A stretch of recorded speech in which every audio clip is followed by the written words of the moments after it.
सुधा समाधान।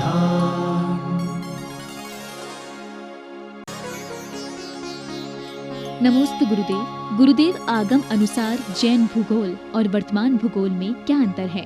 देखो, कुल भौगोलिक स्थितियाँ ऐसी हैं क्योंकि विज्ञान के पास ज़्यादा पुराना इतिहास नहीं है,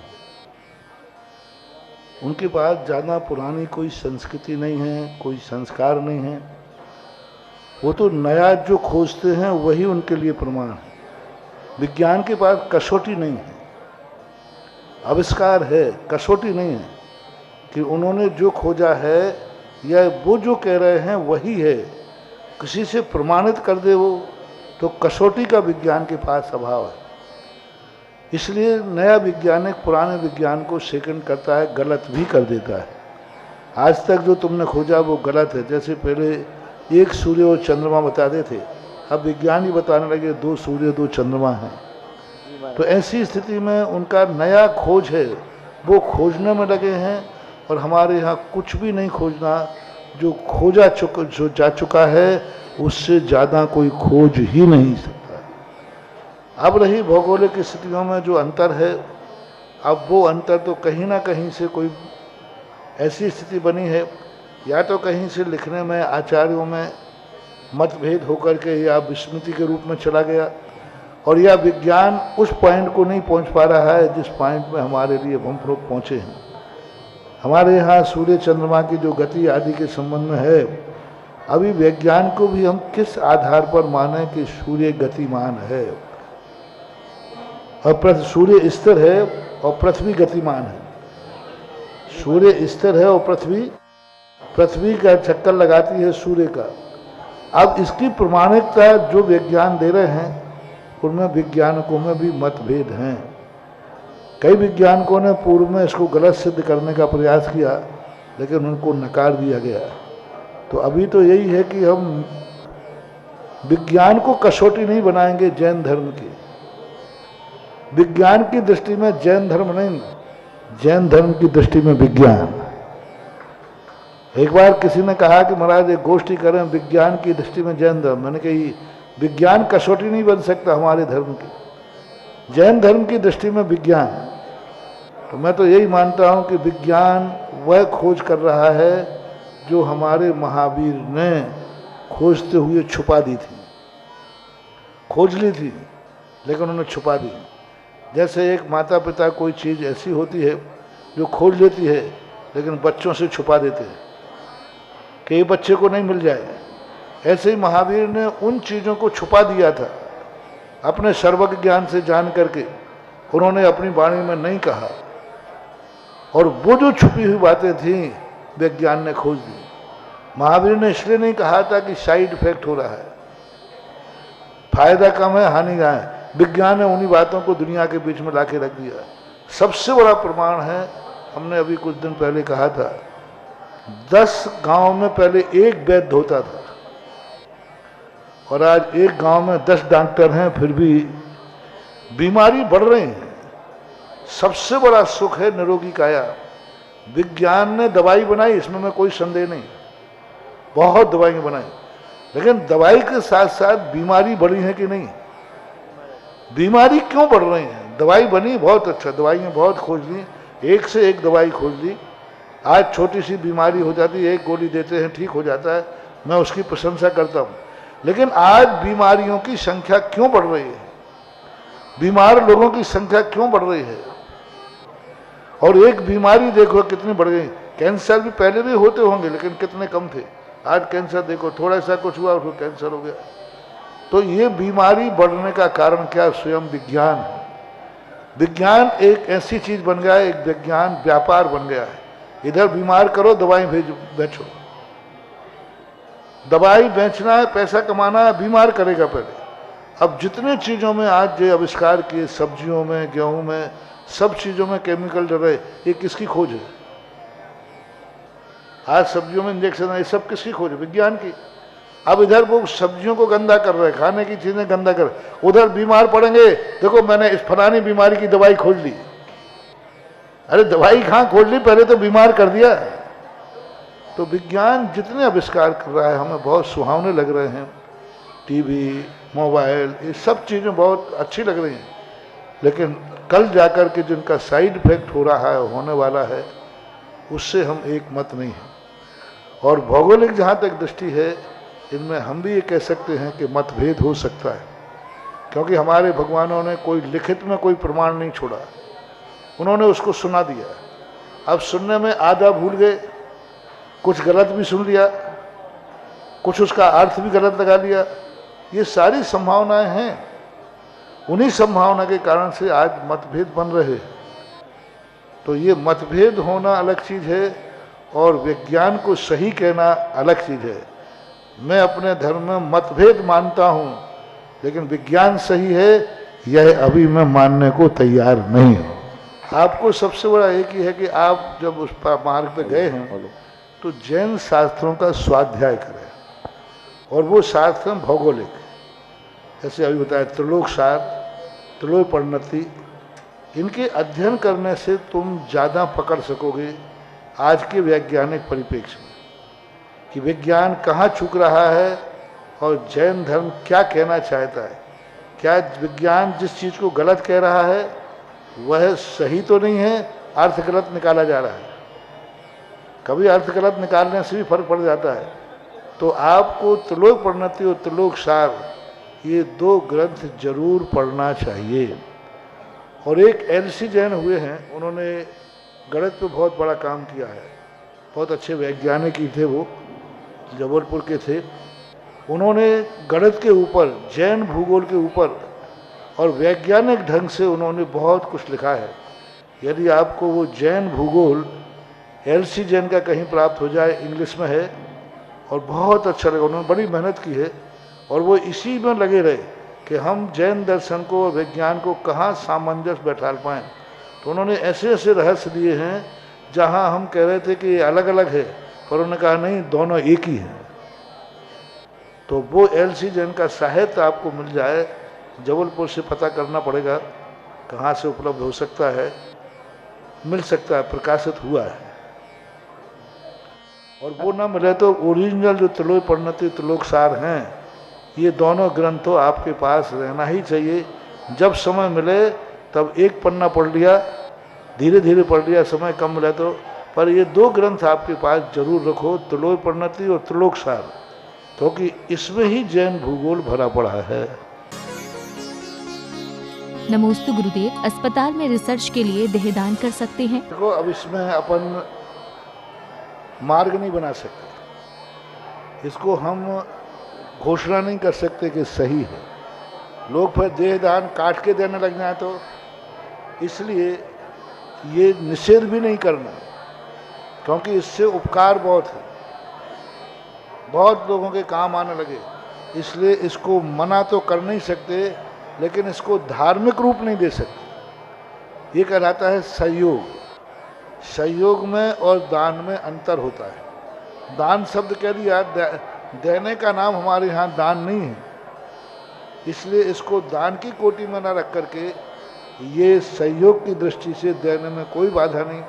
आप लोग गृहस्थ हैं, संसारी हैं, यदि अपने शरीर से हजारों लोगों का उपकार होता है, उसके ऊपर शोध होता है और नए आविष्कार होते हैं, तो मैं इसको मना नहीं करूँगा, लेकिन इसको धर्म की कोटि में नहीं लाऊंगा।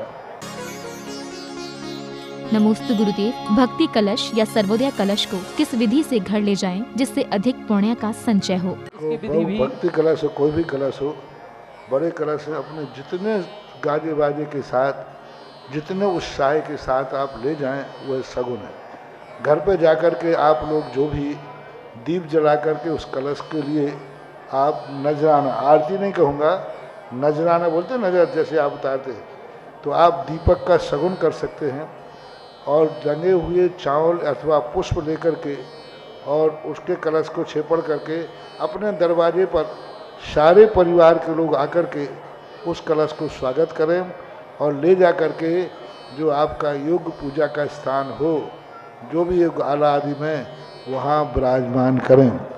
अभी जो दिवाली के दिन आप इस कलश को अपनी पूजा की चौकी पर रख कर के रख सकते हैं। बाद में जब 24 घंटे के बाद, कम से कम 24 घंटे बाद अथवा 48 घंटे बाद उसमें रखी हुई सामग्री का आप लोग अपने खाने में उपयोग ले सकते हैं। इसलिए जितने अच्छे उत्साह के साथ आप प्रवेश करा सकें कराएं। बस दरवाजे पर सभी लोग उस कलश का लेकर के स्वागत करें, सम्मान करें, और यहाँ से भी अपने जिस ढंग से तुम ले जा सकते हो, क्योंकि दूर दूर किसी के घर हैं तो कोई पैदल तो जा नहीं सकता, लेकिन अपने दरवाजे पर ही उसका स्वागत करना है, यही बहुत है, सगुन है। आप चौक वगैरह पूरते हैं तो कोई ऐसा मांगलिक करके कार्यक्रम करके उसको स्वागत करके घर में प्रवेश कराएं। महाराज श्री जो शहर के बाहर के हैं वो बस ट्रेन में कैसे ले जाएंगे इसको? थैले बस में वगैरह ले में रख के या कोई? बस में ले जा सकते हो। यदि तीनों नहीं ले सकते, बड़े कलश हैं, तो उनको छोटा भाग करके फिर वहाँ घर के दरवाजे पर पुनः आप तीनों भाग करके प्रवेश करा लेना। नमोस्तु गुरुदेव। वर्तमान समय में सोशल मीडिया के अत्यधिक उपयोग से युवाओं में डिप्रेशन की समस्या बढ़ रही है। क्या करें जिससे डिप्रेशन ना हो? देखो, मैंने अभी कहा था ना कि वैज्ञानिक जो खोजें हैं इनके इस प्रारंभ में तो बहुत लाभ है, लेकिन इसका उपसंहार अच्छा नहीं है, इसका अंत अच्छा नहीं है। जितने ज़्यादा हम इसके अधीन होते जा रहे हैं, हमारी बुद्धि कमज़ोर होती जा रही है। यंत्र का जितना अधीन होगा, आज थोड़ा सा कोई गुणा भाग करने को कहो, तुरंत वो जोड़ने की अपेक्षा मोबाइल में देखता है और गुणा करता है। तो विकास तो हुआ है, लेकिन विनाश की ओर हुआ है। अब इसके लिए हम कैसे क्या कर सकते हैं, क्योंकि आज विज्ञान इतने आकर्षण दे रहा है, इतने आकर्षण की चकाचौंध, कितनी चीज़ें हैं जो जीवन में जरूरी नहीं है, लेकिन विज्ञापन के माध्यम से जरूरी हो गया। पहले आवश्यकता आविष्कार की जननी थी, अब आविष्कार आवश्यकता की जननी बन गया है। इसलिए अब रोकना तो जितना हम प्रवचनों के माध्यम से रोकते हैं, रोक रहे हैं, लेकिन कोई मानने वाला नहीं, कोई सुनने वाला नहीं, क्योंकि लोग इतने आगे निकल चुके हैं कि मेरी आवाज़ भी वहाँ तक पहुँचना मुश्किल है। और अब तो एक और चला गया कि वो एक कान में वो लगा लेते हैं, तो वो जो उसको सुनना है वही सुनेगा। अब मैं उसको चिल्लाऊं तो भी उसको सुनने में आने वाला नहीं है।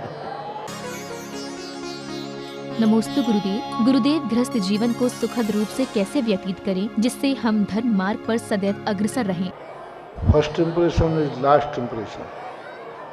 पहली शुरुआत ही तुमने प्रभु के दरवाजे की संस्कारों से किया है, तो ऐसा विश्वास किया जाता है कि आगे का जीवन भी आपका निर्वाद निर्विकल्प शुभ सगुन के साथ ही बीतेगा।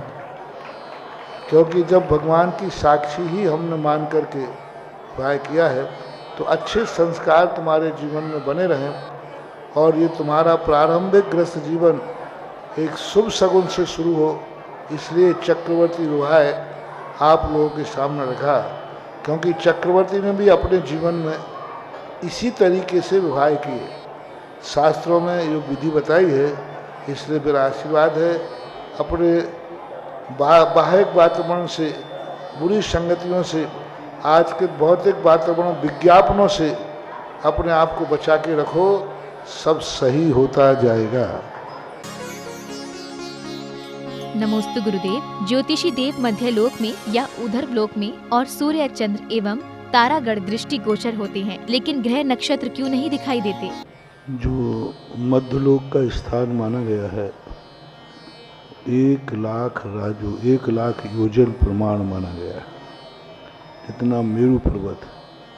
अतः ज्योतिष देव भवनवासी और व्यंतर मध्यलोक की सीमा में ही आते हैं। मध्यलोक की सीमा ज्योतिष देवों से भी और ऊपर है। ये तो मुश्किल से बहुत नीचे है, 700-800 योजन में ही पूर्ण हो जाता है। उसके बाद 1,00,000 योजन प्रमाण मेरु और है मध्यलोक की सीमा। सूर्य और चंद्रमा के समान अन्य ग्रह भी दृष्टिगोचर होते हैं, पर उनकी दूरी होने से, उनका आकार छोटा होने से वो हमारे लिए इतने बड़े रूप में देखने में नहीं आते। गुरु, बुध, बृहस्पति, शुक्र सब देखने में आते। जब एक बार बिहार गुजरात से लौटते समय माउंट आबू गया था। तो माउंट आबू में इस प्रकार के सारे यंत्र लगे हुए, तो वो एक दिन मंदिर में ही सारे यंत्र लेके आए और पूरी छत पर उन्होंने फिट किए, और छत पर से उन्होंने उस यंत्र में से एक एक ग्रह हमें दिखाया था। जैसे कैमरे टाइप का होता है वो, उसमें से दूरबीन से सब ग्रह बताए उन्होंने। एक दो ग्रह जो उदय नहीं हुए थे वो समय से नहीं दिखा पाए, बाकी सब ग्रह दिखाए हैं। बृहस्पति, जितने मंगल, शुक्र आदि, और ऐसे भी अपन आँखों से भी देख सकते हैं, लेकिन आँखों से देखने में उनका आकार बहुत छोटा है। जब भी देख पाओगे जब आप उनसे परिचित हो कि इस समय कौन सा ग्रह किस अक्षांश पर उदय हो रहा है। यदि वो ज्ञान आपको है कि इतने बजकर इतने मिनट पर यह ग्रह उदय होगा, तो आप पकड़ लेंगे। ग्रह और तारे की पहचान होती है। तारे को देखोगे तो आप वो क्या है, नक्षत्र झिलमिल झिलमिल दिखेगा। जो झिलमिलाता हुआ दिखे समझ लेना ये तारा है, नक्षत्र है। और जो देखने पर झिलमिलाता नहीं, स्थिर लाइट दिखे, समझ लेना वो ग्रह है। कोई एक ही सूर्य नहीं, एक ही बुध नहीं, एक ही मंगल नहीं, एक ही गुरु नहीं, एक ही शुक्र नहीं, एक ही शनि नहीं, अनेकों अनेकों स्थान हैं पूरे मध्यलोक के अंदर। तो इतनी सामान्य पहचान तुम ले लो। तारे को देखो जो झिलमिल झिलमिल करता दिखे, समझ लेना ये नक्षत्र है, तारा है। और ग्रह जो है वो झिलमिल झिलमिल करता हुआ नहीं दिखता, सामान्य पहचान। नमोस्तु गुरुदेव, आगम के अनुसार जिनेंद्र देव की प्रतिमा की आंखों की और मुख की छवि कैसी होनी चाहिए? पूज्यवर जिनसेन स्वामी ने प्रतिष्ठा पाठ में पूरी मूर्ति का नाप दिया है, आकार दिया है, कितना खोलना है, कितना बंद करना है, पलक की साइज कितनी है, सब दिया। इतनी मूर्ति है तो नाखून कितना बड़ा होगा, इतनी मूर्ति है तो कान का छिद्र कितना बड़ा होगा, इतनी मूर्ति है तो ये ओंठ कितने बड़े होंगे, इतनी मूर्ति है तो नासिका कितनी बड़ी, पूरा का पूरा एक एक उपांग का उन्होंने वर्णन किया। सारी चीज़ों का वर्णन है, सबका। एक कान के भी उन्होंने 12 भाग किए। कान के 12 भाग कर करके उन्होंने अलग बताया, ये मोड़ कितना होगा, यहाँ कितना होगा, ये जो लटकन है कितनी होगी, ये जो अंदर की स्थिति, सब दिए भाग। अब उसको कोई नहीं मानता है, अपने मनमाने ढंग से बनाते हैं, तो हम उस संबंध में कुछ भी नहीं कहूँगा। आगम में सबका नाम लिखा हुआ है। सुधा समाधान।